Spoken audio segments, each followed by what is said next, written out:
So, hi Wow Life, another video, another share guys, another POV. So, marami na naman ang tumaas ng kilay dahil sa bagong beneficiary ni Kalinga Prab. Yes, maganda talaga siya guys, pero hindi ibig sabihin dahil maganda siya ay crush na siya agad ni Kalingap Jomar. Actually, hindi lang si Kalingap Jomar ang itinabidyan, kundi pati si Kalingap Dido, si Kalingap Dan, si Kalingap Mikoy. Marami sila na hindi ko maintindihan kung anong klaseng mga tao to. Mga sobrang panatiko, na sobrang silosa, insecure. Anyways, ngayon, ipupokus natin ang atensyon natin dito kay Kalingap Jomar at saka kay Bridget. Nung pumunta sila kay Bridget, wala silang ibang layunin kundi tulungan or sumuporta sa bagong beneficiary ni Kalingap Prab. Walang labis, walang kulang. Pero yung mga panatiko, para bang bawal na ang ludi nila or ang bawal na si Kalingap Jomar tumingin sa kung sino man dyan kasi feeling nila ay may gusto na agad, feeling nila mahal na agad. Expired ba mga utak nyo?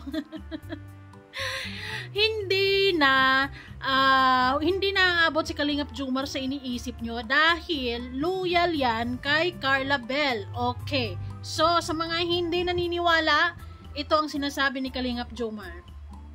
Wala yun. Makibas nyo kami. Wala akong bagong cash. Only one and only card.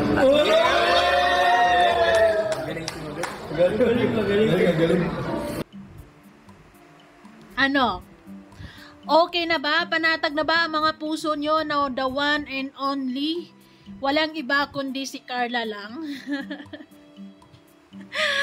Ay nako, itigil nyo yung sobrang pagkasiloso, sobrang overthinker, like kapag may ibang lalapit or may ibang nakakamayan or may ibang nakakausap, agad-agad kayo iniisip na ay parang may gusto, ay mahal na agad to. Syempre hindi ganon.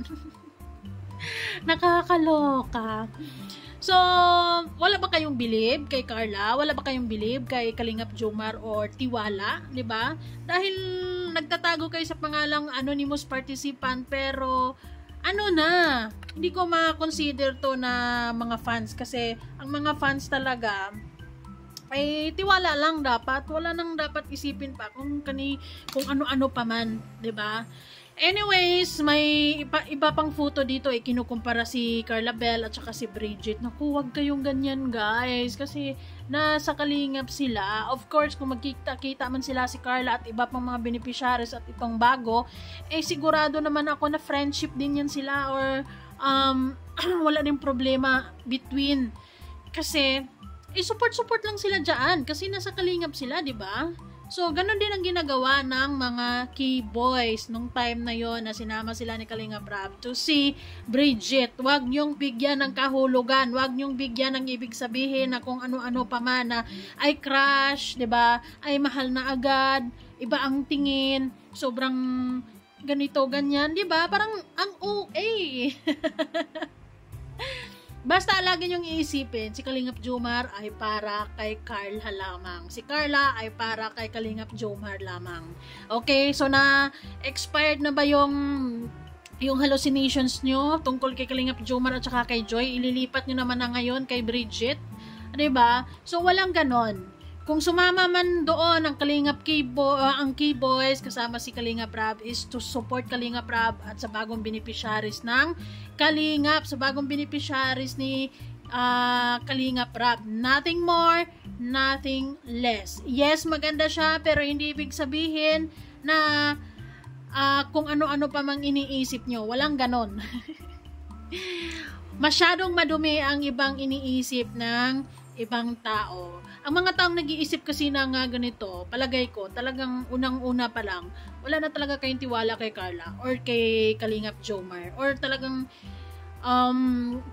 sobrang insecure, 'di ba? Kung makakalma lang dahil wala namang mangyayari sa Jomcar. Di porket andyan si may bagong beneficiary, maganda, ay na agad, 'di ba? Parang lang din yan, parang nangyayari lang yan sa totoong buhay. Kahit mag-asawa kayo, magjowa na kayo dyan, meron pa din yan silang makikita na mas higit, mas maganda. Pero hindi ibig sabihin, mahal na agad, yun na agad, 'Di ba? Please be open-minded at isipin ng mabuti bago magpo-post. Katulad ng ganyan, ito ang bagay talaga. Siya yung sinasabi ni David na crush ni Kalingap Jomar. O, diba? Buang lang. Ay, walang ibang si Kalingap Jomar kundi si Carla lang. Nakikita ko yung pagiging genuine, yung pagiging totoo nila para sa isa't isa. And there's nothing to worry about, lalo na sa mga Jomcar solid fans dyan. Kalma at wag na pairalin ang selos na wala namang basihan. Walang proof. Basta, inong time na yon lahat sila nakangiti. Syempre, ano bang gusto nyong makipagkamay yung Kalingap or yung K-Boys? Iiyak or magsusungit? Diba? Syempre, hi, hello. I think it's normal. Natural lang, malamang. Lahat naman sila nakangiti. Ano bang gusto nyo? Masungit? Isnab? Diba? Hi. So, guys, yun. Actually, may mga lang talaga, hindi maiwasan sa mga taong issue maker talaga na actually itong si Kalingap Jomar, madami talaga tong mga girlfriends na didikit ng ibang mga fans or mga bashers kung tutusin dahil meron silang kung sino man yon, tapos si Joy, tapos ito na naman. Diba? Masakit sa ulo. Good thing ay si Kalingap Jomar ay mahabang pasensya at hindi pikon sa mga to at hinahayaan lang. Bahala kayo sa iniisip nyo. Basta siya totoo at walang ibang ginagawa or walang masamang ginagawa, lalo na kay Carla, at totoo sila sa samahan nila. That's it. Yun yung pinaka-importante. Yung totoo sila para sa isa't isa. Okay, guys? So, wala na talaga tayong magagawa, lalo na sa Jomcar 18. Yung grupo na yan, talagang malala yan. Hindi mo maintindihan na madaming galit dyan kay Kalingap Jomar, sa Jomcar. Ano ba yung grupo na yan? Marami ata dyan, bashers.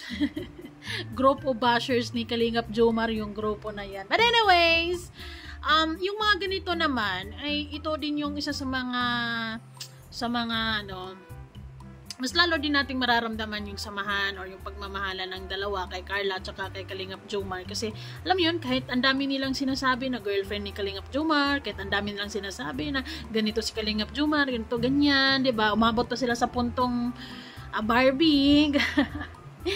Pero nanatiling totoo, nanatiling nag-iisa si Carla sa puso niya. Yun. Okay, winner talaga ang nag-iisang Carla sa buhay ni Kalingap Jomar. Yon ang lagi natin tatandaan. Walang ibang gagawin si Kalingap Jomar na ikakasakit kay Carla.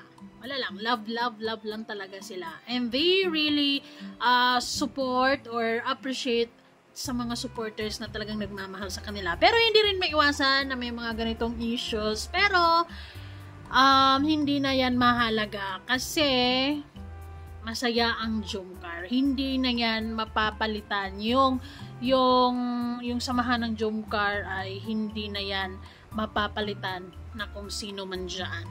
Okay, so naniniwala ako na Jomcar is real.